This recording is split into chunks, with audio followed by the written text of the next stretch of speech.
de Taxawu, Khalifa Sall, a indiqué que Barthélémy Diaz lui-même avait pris la décision de quitter le mouvement. Les proches du leader de Taxawu évoquent un divorce à l'amiable, suggérant que cette séparation ne s'est pas faite dans la tension. Déjà, des sources proches de l'ancien maire déchu affirment qu'il disposerait d'une permanence avec son secrétaire, ce qui alimente les rumeurs sur le lancement imminent de sa propre formation politique. Je vous le disais en titre que le Parti socialiste d'attaque à même de faire face aux différentes mutations du monde. Telle est l'ambition d'Aminata Mbengue Ndiaye, la secrétaire générale du Parti socialiste, et ses camarades de parti. En effet, lors de la rentrée solennelle de leur parti tenue ce samedi, les socialistes ont affirmé leur ferme volonté de redorer le blason de leur formation à travers donc un renouvellement de la gauche sénégalaise. Plus de détails dans son compte-rendu signé Kadior Sissi. Se réinventer ou disparaître.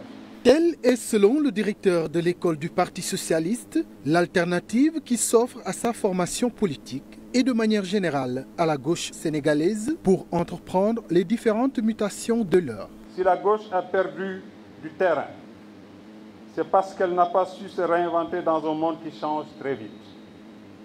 C'est aussi parce qu'elle n'a pas su renouveler ses idées et son projet face aux nouveaux défis.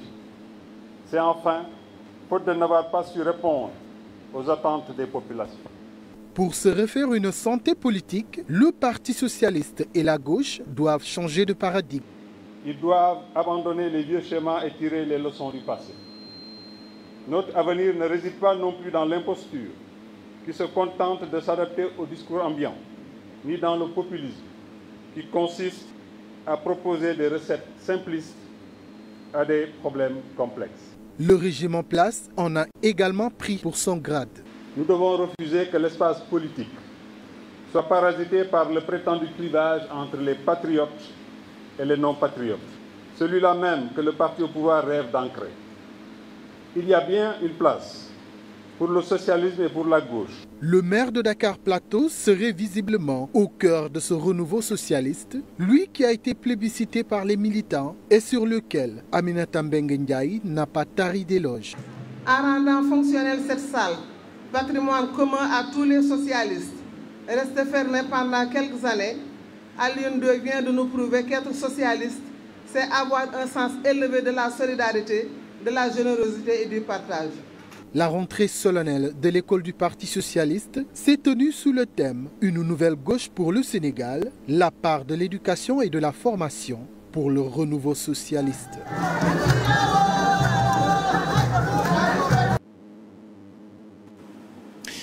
Kadior Sissi, restons toujours à la maison du Parti socialiste. La création par l'ancien président de la République, Maître Abdoulaye Wade, de coalition politique est à l'origine de la mort de plusieurs partis politiques classiques. C'est du moins l'avis de Maître Doudou Ndoye, président de l'UPR, invité à la rentrée solennelle de l'école du parti. L'ancien socialiste a appelé à un changement. Le voici au micro de Kadior Sissi et Papis Dem. Mais ce que le PS peut représenter pour le Sénégal, ce n'est pas le parti de Doudou Ndoye qui peut le représenter. Ils ont besoin de réfléchir, de renouveler leur pensée politique, leur pensée économique, leur organisation politique, leurs moyens politiques. Et la formation des jeunes et l'aide aux femmes, le renforcement des femmes par un parti fort. Mais c'est Abdoulaye Wade qui a fait ça. Il a créé des coalitions de partis politiques dans sa constitution en 2001-2002. Et puis il a été le premier à dire ma coalition. Et Abdoulaye Wade leur donnait à droite et à gauche un peu d'argent.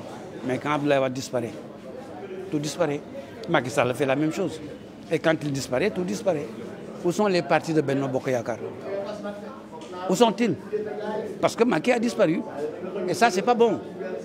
Je l'ai écrit en 2004, que c'est la catastrophe au Sénégal politique. Et aujourd'hui, il n'y a plus un seul parti politique utile, sauf Pastef les Patriotes, qui ont eu l'intelligence de créer leur parti, de travailler pour leur parti et d'aller aux élections au nom de leur parti, de gagner.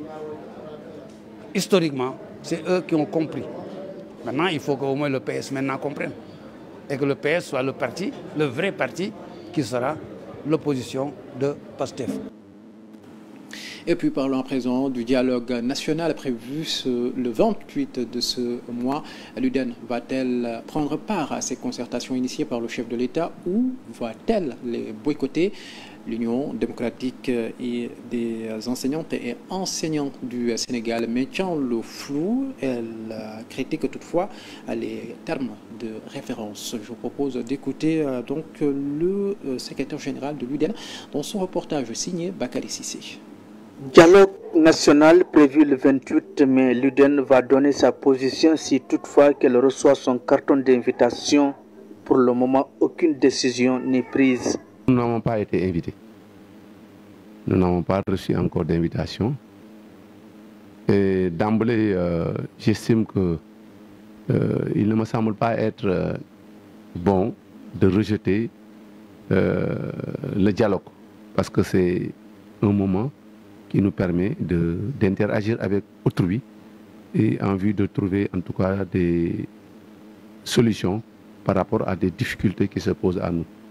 Je n'envisage pas, en tout cas je n'envisagerai pas d'avoir une position d'a priori qui me placerait en tout cas à refuser toute forme de dialogue qui me semble être en tout cas un moyen de pouvoir donner mes points de vue. Tel le dialogue est conçu, ça ne ressemble pas à un dialogue inclusif. Selon l'Union démocratique des enseignantes et enseignants du Sénégal, il n'y a pas que politique. Nous n'avons pas été invités. Et je crois que le dialogue devrait être inclusif. Il n'y a pas que les politiques. Il faut penser aux autres secteurs. Selon le secrétaire général Abdourahmane Gueye, la position de l'UDEN, ce n'est pas de boycotter. L'UDEN devra avoir sa place dans ce rendez-vous pour évoquer aussi la problématique de l'école sénégalaise afin de trouver des solutions. Et puis, je le disais également dans les titres, après le vote des résolutions de mise en accusation à l'Assemblée nationale, les 5 anciens ministres traduits devant la Haute Cour de justice sont assignés à comparaître devant la commission d'instruction de la dite Cour dès ce lundi 19 mai. Ndeye Saly Diop Dieng sera la première à passer dès ce lundi sans second. Donc, Moustapha Diop Mansour Faye, Sophie Gladima poursuivis dans le cadre de la gestion du fonds Covid-19, mais également Ismaïla Madior Fall, lui, cité dans une affaire de corruption présumée. Plus de détails avec Mamadou Kanté. Les dés étaient déjà jetés avec le vote de la résolution de mise en accusation à l'Assemblée nationale. Il n'y a que l'Assemblée nationale qui est habilitée à prendre cette résolution de mise en accusation. Avec cet aval de l'hémicycle, la machine judiciaire déjà enclenchée s'accélère dans les dossiers des 5 anciens ministres mis en cause. Eu égard à la procédure classique, la mise en accusation, l'instruction et le jugement sont aussi la procédure devant la Haute Cour de justice. Après ainsi la première étape de mise en accusation, la deuxième a démarré après que le procureur général ait saisi le président de la Haute Cour de justice et celui de la commission d'instruction sur le vote de la résolution qui lui a été transmise par le président de l'Assemblée nationale. Cette commission d'instruction qui agit selon les règles du Code de procédure pénale n'est composée que de magistrats. À l'image du juge d'instruction dans la procédure classique, la commission procède à tous les actes d'information qu'elle juge utiles à la manifestation de la vérité, conformément à l'article 72 du Code de procédure pénale. C'est ainsi que Ndeye Saly Diop Dieng, Mansour Faye, Moustapha Diop, Aïssatou Sophie Gladima ainsi que Ismaïla Madior Fall sont assignés à comparaître. Conformément à l'article 110, la commission d'instruction a commencé à leur décerner des mandats de comparution pour les mettre en demeure de se présenter devant la commission. Un marathon judiciaire qui démarre le lundi 19 mai. Avec l'ancienne ministre de la Femme, de la Famille, du Genre et de la Protection des Enfants, Ndeye Saly Diop Dieng, Moustapha Diop, Mansour Faye, Aïssatou Sophie Gladima ainsi que Ismaïla Madior Fall devront également se présenter. Après les mandats de comparution, s'ils décident de ne pas se présenter, ils peuvent se voir décerner un mandat d'amener qui permet à la commission d'ordonner à la force publique de conduire immédiatement l'inculpé devant elle. Mamadou Kanté, un autre élément annoncé dans les titres, le débat sur la criminalisation de l'homosexualité fait rage. Cela fait suite au séjour de Tialad, un homosexuel français sur le sol sénégalais. Le collectif Andesam Djikoyi ne baisse pas les bras. Le collectif continue de faire pression sur les autorités. Ses membres ont fait face à la presse ce matin. Les propos d'un ressortissant français homosexuel, Tialad, ayant récemment séjourné à Dakar et résidant dans un immeuble qui s'est effondré à Ngor, restent une pilule amère pour le collectif Andesam Djikoyi. Face à la presse, le dit collectif refuse de baisser les bras et insiste auprès des autorités pour la criminalisation de l'homosexualité. Cette loi est d'autant plus urgente que le peuple sénégalais est encore sous le choc de la dernière provocation et agression menée en toute impunité par une bande d'homosexuels étrangers sur notre territoire. Nous appelons l'État à ouvrir une enquête afin d'élucider les mobiles réels de cet acte et les éventuels commanditaires et complices résidant au Sénégal ou à l'étranger. Impliqués dans ce programme, nous exigeons que des sanctions exemplaires leur soient appliquées afin qu'une pareille offense à tout un peuple et à ses valeurs intrinsèques ne se reproduise plus. Malgré les multiples démarches entreprises pour obtenir gain de cause, le dit collectif n'enregistre point de succès malgré les promesses des autorités. Par ailleurs, Andesam Djikoyi dénonce les séries télévisées qui font la promotion d'antivaleurs. Le scandale est imputable au service de l'État, plus particulièrement à la direction de la cinématographie, qui a apposé son visa pour la diffusion de ce film, comme pour beaucoup d'autres films et séries faisant la promotion d'antivaleurs. Pour mettre un terme à toutes ces offenses, il faut combler ce vide juridique de l'article 319 qui ne condamne pas la promotion des valeurs LGBTQ et tant d'autres dérives et offenses. Pour cela, nous exigeons le vote urgent de la loi criminalisant l'homosexualité dans tous ces nouveaux aspects cités dans notre document.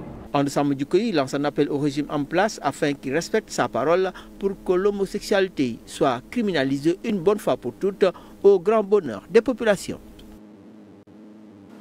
Et puis, suite aux images obscènes lors d'un fosco dans une école publique à Ziguinchor, l'indignation des acteurs de l'éducation se poursuit. L'UDEN dénonce et invite l'État à revoir le système éducatif pour redorer le blason de l'école sénégalaise. Abdrahmane Gueye, secrétaire général de l'UDEN, est au micro de Bakary Sissé et Babalou.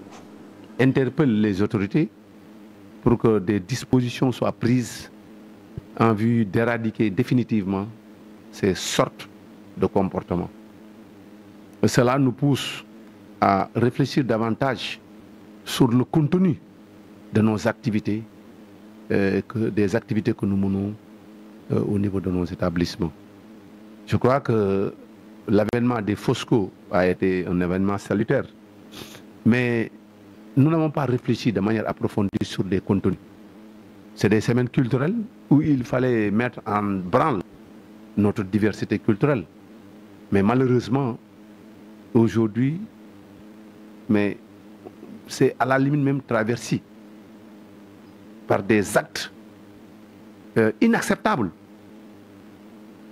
L'école a une mission de former des Sénégalaises et des Sénégalais pour que ces Sénégalaises et ces Sénégalais soient à même d'avoir un comportement qui puisse leur permettre de vivre ensemble dans une société.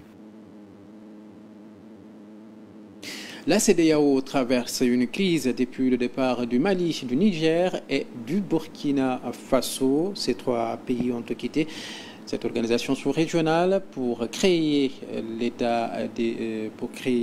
l'Alliance des États du Sahel, AES, lors d'une conférence de presse qui a réuni des experts. Le professeur Demba Moussa Dembélé, chercheur, a insisté donc sur la solidarité entre pays de la CEDEAO pour sortir de cette crise. Des chercheurs qui passent en revue les difficultés que traverse la CEDEAO. Le professeur Demba Moussa Dembélé se désole du fait que la CEDEAO avait tous les atouts au plan économique pour faire des projets communs et une industrialisation d'une partie de l'Afrique. Parce que vous avez 15 pays qui ont toutes les ressources naturelles, qui ont un espace, un grand espace, et qui auraient pu être aujourd'hui un géant sur le plan économique. Ce qui veut dire que la CEDEAO avait tous les atouts pour être un géant sur le plan économique. Des projets qui avaient cristallisé tous les regards, mais aujourd'hui en panne dans le processus vers la monnaie unique. Parce que déjà, il y a 3 pays qui ont quitté. Même les autres pays qui restent, le problème est aujourd'hui en panne. Parce qu'il y a trop de divergences. Malgré toute la rhétorique, il y a trop de divergences. Et si bien que donc, c'est-à-dire ce processus d'intégration sur lequel beaucoup d'espoir étaient fondés, ce processus est aujourd'hui en panne. Selon le professeur, le leadership au niveau de cette instance régionale doit apprendre des leçons commises et se tendre la main. Je crois que les pays africains, pour sortir la tête haute de ce monde dans lequel nous vivons, doivent se tendre la main. Non seulement au niveau de chaque sous-région, mais au niveau continental. Moi, j'ai toujours soutenu tous les processus d'intégration. Reconnaître les erreurs et savoir que nous avons le même destin. Et si on ne se donne pas la main, on n'a aucune chance de nous en sortir. Solidarité entre peuples, la lutte contre le terrorisme, autant de questions qui interpellent les pays membres. Mesdames et messieurs, c'est tout pour cette édition. Merci à vous qui l'avez suivi. Excellente soirée à toutes et à tous.